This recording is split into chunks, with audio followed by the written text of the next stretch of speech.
یەکێتی نووسەرانی کورد لەقی سلێمانی یەکێک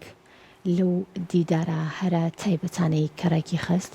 و چەندین کەسایەتی و نووسەر و قەڵەمی دیاری نێو دنیای ئەدەبیاتی کوردی بەشداریان تیا کرد. ئەویش دیداری پیرەمێردە بۆ پەندی پێشینان. دیارە لە نێو کوردەواریە چەندین کەسایەتی هەن کە خاوەنی چەندین پەندی پێشینانن وەنەوە لە دوایینەوە وچراونەتەوە و بەشێکی زۆریشیان لەم پەندانە دیارە لە ڕێی نووسینەوەکان و توانراوەکە هەڵبگیرێن و تاوەکو ئێستاش چەندین لە کۆڵینەوە و چەندین قسە و باس و گفتوگۆی لایەن قەڵەمەکانی ترینەوە ئەدەبیاتەوە لەسەر بکرێت. گفتوگۆکەم لەسەر بەڕێوەچوونی دیدارەکە و تەواوی ئەو لە کۆڵینەوەی کە تایە بە ئەنجام گەێنران لەگەڵ زۆر بەڕێز مامۆستا بەندیعەلی کە بەڕێزیان نووسەر و ئەندامی دەستەی بەڕێوەبردنن لە نێوێکێتی نووسەرانی کوردەقی سلێمانی. مامۆستایان زۆر بەخێربێ سڵاو لێبێت. سپاس بۆ تۆ. بیرۆکەی دروستبوون یاخود بڵێن بیرۆکەی دیداری پیرەمێرد بۆ پەندی پێشینان لە چیەوە دروست بوو؟ ئایا تەنها پیرەمێرد لە نێو ئەدەبیاتە خاوەنی پەندی پێشینانە یاخود تایتڵەکە و ناوەکە بەم شێوەیە بوو؟ سەرەتا سپاسی ئەم کەناڵە جواناکەم. ئێمە لە پلانی ئەم ساڵمانایە وەکو پاریشکە بە پێی فرسەت و بە پێی توانای مادی هەر دەمە و دیدارێکی معریفی و زیاتر هەوڵدەین کە لە ڕێگای ئەکادمیستەکانەوە ئەو دیدارە بەرینە سەر و بێزگە لە کۆڕەکانی تریشمان بۆ شاعر بۆ سیرۆک بۆ ناساندنی کتێب. دیداری پیرەمێرد بەڕاستەکەی بیرۆکەی دکتۆر شێرکۆ عەبدوڵڵا و دکتۆر بەڕێز دکتۆر دڵشاد عەلی بوو کە هاوکاریی زۆری کردین. من لێرەوە زۆر سپاس بۆ ئەو ستافە جوانەی مامۆستا ئەکادمیانە ئەنێرم کە بیرۆکەکەی ئەوان بوو کە چەند جارە دیدارمان لەسەر ئەدەبی مناڵان کرد. بۆ نمونە لەسەر بۆ 8 مارس لەسەر ئەدەبی ژنان کرد. هەڕەشەکانی زمان لە ڕێگەی دکتۆر بەڕێز دکتۆر هۆگر مەحموودی ئازیزۆ پار وابزانم کردمان. ئەم ساڵ هاتی نەسەر و قەناعەتی کە نەوەیەک لە ژیاندایە بە خۆشحاڵیەوە کە پەندەکان ئەبیستێ، بەڵام لێکدانەوەیەکی زانستی و ئەکادمی نییە بۆی ڕەندە هەندێک جار ئەو پەندانە بەلاڕێیەکی نەرێنیە ببرێت. لەبەر ئەوە ئێمە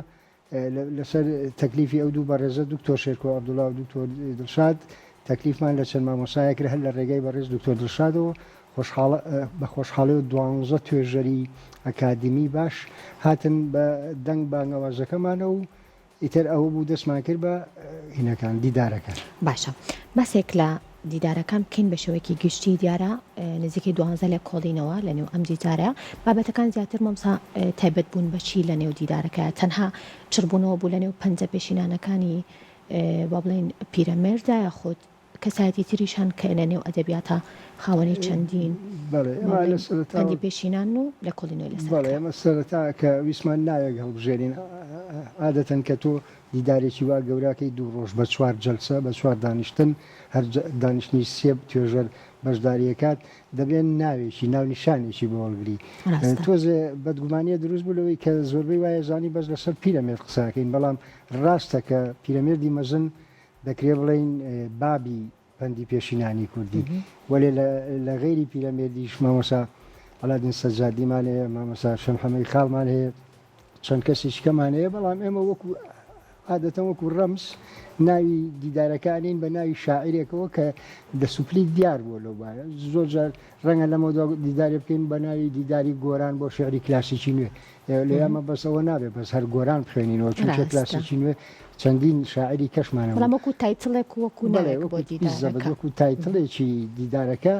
پیرەمێردمان بە گونجاوترین زانی لەبەرەوەی دەسوپلی زۆر بەکارە لەو بارە. دیارە بێگومان ئێمە وەکو بە بڵێن کورد و هەروە زمانی کوردی خاوەنی کۆمەڵێک پەندی زۆرین و هەر پەندێکیش وەکوڵێن گزارشتە لە بابەتێک لە شتێکە بە شێوازێکی بە بڵێن دیار و بەرچاوتر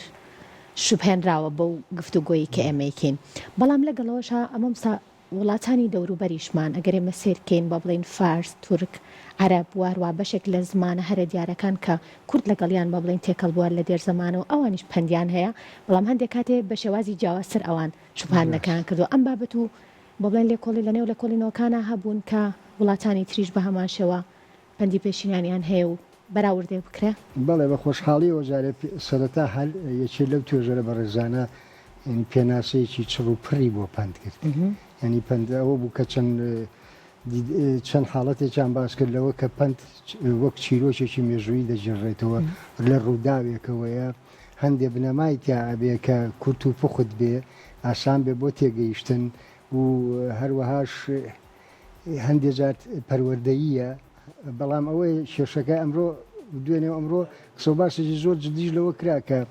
مادام باش لە مێژوو دەکەیتەوە هەندێک جار حاڵاتی ئەرێنی و هەندێک جار حاڵاتی نەرێنیشی تێنی بۆ نمونە شەڕ لە بەتاڵی باشترەمە باوەڕ ناکەم حاڵەتێکی ئەرێنی بە بەڵام پێویستی بۆیە کە خوێندنەوەی بۆ بکرێ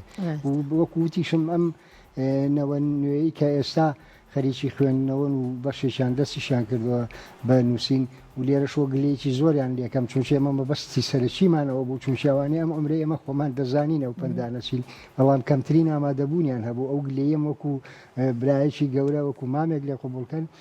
ڕەهەندەکانیشی زۆر بوو ئەوەی کە باسمان کرد بە ڕێزان لەسەر ڕەهەندی دەرونی دکتۆر سامان زەدین قسەی کرد ئەمڕۆ بەندە کۆرجێڕی دانیشتنی چوارەم بوو دکتۆر دڵشاد لە ڕەوان بێژیا لەسەر بند لەسەر زمان قسەی کرد دکتۆر هۆگری بەڕێز هەر بەیانەکەی لەگەڵ لەسەر جاکردنەوەی ئیدیۆم و قسەی نەستەق و پند چونچێ ئەو سیانە لە ناو کوردەواری خۆمانە تقریبا خەریکە تێکەڵاوە بێ کەس ناتوانێت چۆنی جاریشبوونیان هەیە بڵێ بۆ جاکردنەوەکەی ئەو بە شێوەیەکی زۆر ئەکادمی زانستیانە جای کردەوە ڕەهەندی کۆمەڵایەتی ڕەهەندی مێژوویی و بەحسێکی تایبەتیش دکتۆر شێرکۆ گرتی ئەستۆی خۆی کە تۆزێ بڵێن هەستیار بوو کە ڕەهەندە ئەخلاقیەکان بە تایبەتی لە هەندێ بیرۆکەی دواکەوتویە لە ناوم کۆمەلگا حتمان ئێمە لە کۆمەلگایەکە ژین بەدەرنین وەکو هەموو کۆمەلگایەکانی کە لە مێژوومانە دوو ڕەهەند ئەڕوات لە مێژووی هەمووی ملەتانێگا دوو ڕەهەند ئەڕوات ڕەهەندێکی پێشکەوتن خواست ڕەهەندێکیش کە دەیەوێت ئەم پێشکەوتنە بوەستێنێ یاخو بیگەڕێنێتە دواوە دیارە ئەمە لە ململانەیە بن بەرامبەر بە یەک وەکو هەموو یاسایەکی دیالکتیکی مێژوویی و سروشتی بەڵام ئەوەی ئێمە تەرچیزمان خسە سەر شرۆڤەکردن و لێکدانەوەیکی زانستی بوو بۆ هەموو ئەو ڕەهەندانەی باسم کرد بۆ ئەو و بە خۆشحاڵیەوە حەزەکەم لێرە ئەوەش ڕابگەێنم کە دکتۆرە شکوریە ڕسوول ماکەمامۆسای هەمومان من بانگم کرد لەوێ چونچێ تەمەنێکی زۆری سەخانە نشینە بەڵام بە خۆشحاڵیەوە ئەمڕۆ لەگەڵمانە بوو هەردوو ڕۆژەکە بێزگە لە بابەتەکەی خۆی کە زیاتر پێداگری بوو لەسەر مەسلەی ژن لە ناو ڕەهەندی لە ناو پەندی پێشینانە و لە هەموو گفتوگۆیەک و بەشداربوونێکە بەڕاستی بۆ من بە شخصی خۆم وەکو وا بوومانەیەک محازەرەیەکی زانکۆیم پێ بدا ڕۆچاوی ماژەکەم لێرە بە دەرفەت بێت دیارە لە هەر دوانزە لە کۆڵینەوەکە خۆت با بڵێن وجودت هەبووە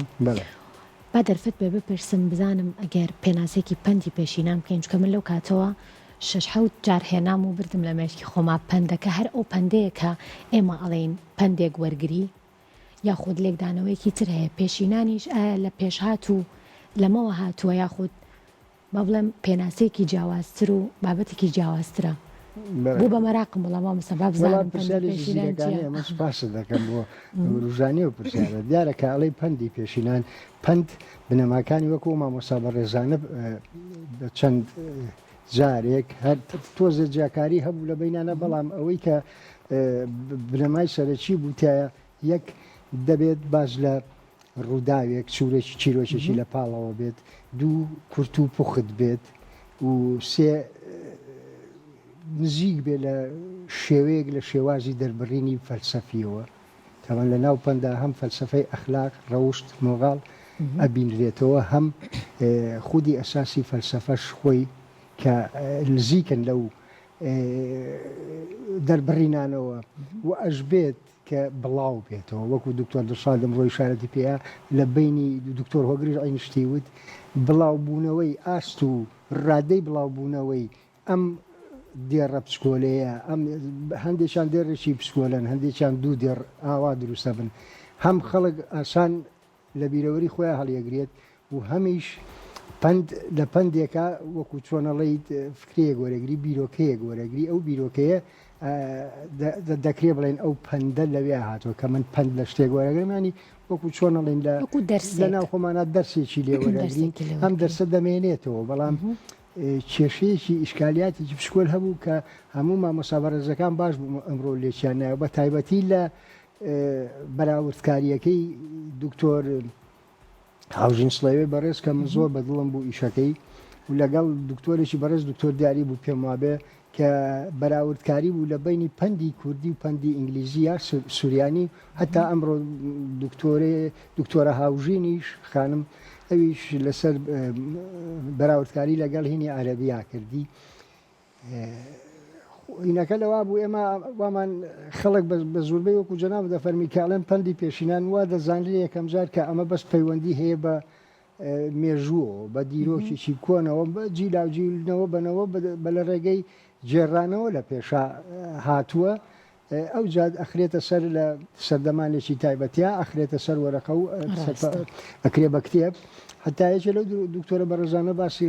فترەی ڕێنیسانسی کرد ینی لە ئەوروپای ڕێنیسانس دەگەڕێتەوە بۆ سەدەکانی ناوەڕاست کە هەندێ داهێنانی تازەی زانستی لەگەڵیا هوەری پەیکەرتاشی لەگەڵیا داهێنانی پیشەسازی بردە سەرەتای پیشەسازی و مێژووی ئەوانە کۆنە بەڵام لە ناو ملەتی ئێمەیە بە حکمی ئەوەی کە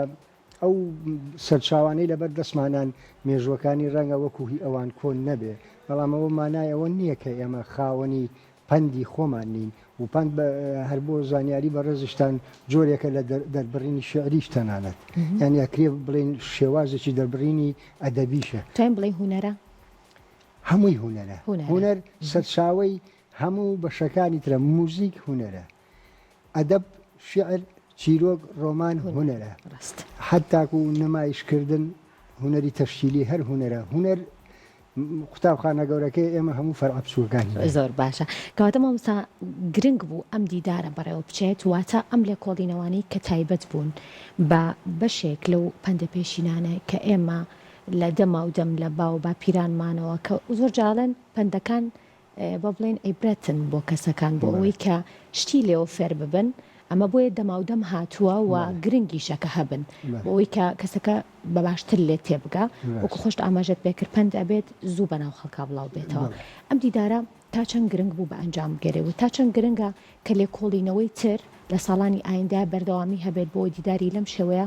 بتوانێت کە سوودی بۆ گەنجان هەبێ بە تایبەت ئەوە پرسیارێکی زۆر جدیە بەڵێ بۆ گەنجان و مادام بەشێکە لە کولتوری نەتەوە وەکو چۆن شعری کلاسیک بەشێکە لە کولتوری نەتەوە وەکو چۆن یەکەم کەس چێ بوو ڕۆمانی نووسی لە ناوکودا ئەمانە هەمووی ئێمە وەکو نووسەر وەکو یەکێتی نووسەران خەمی گەورەی ئێمە خەمی پاراستنی زمانی کوردی و بەرەنگاربوونەوەی هەڕەشەکانی و خەمی پاراستنی ئەو کولتور و فەرهەنگە دێرینەیە کە هەمانە تەمەنە ببینەوە بە گوێی نەوەی نوێ شاشمچە ئێمە قۆناغێکی بڵێن گواستنەوەی وەکو چۆن مامۆستا بەڕێزەکانمان ئێمەیان فێر کرد ئێمەش دەبێ ئاگاداری ئەوە بین کەنەوەیەک لە دوای ئێمەوە بێت ئەمەی تا ئێستا کە خەرمانەی فەرهەنگ و کولتوری کوردی ئێمەیە دەبێت زۆر بە ئەمانەتەوە بیگەینینە دەست ئەوانی سوپاس بۆ بەڕێز مامۆستا بەندیاری نووسەر و ئەندامی دەستەی بەڕێوەبردن لە یەکێتی نووسەرانی کورد کە مێوارەیە گفتوگۆمان کرد لە سەردیداری پیرەمێرد بۆ پەندی پێشینان زۆر خۆشحاڵ بووین مامۆستا گیان لەگەڵمان بوویت سوپاس بۆ لوتفتان سوپاس بۆ بەڕێز دووبارە بەخێر بێت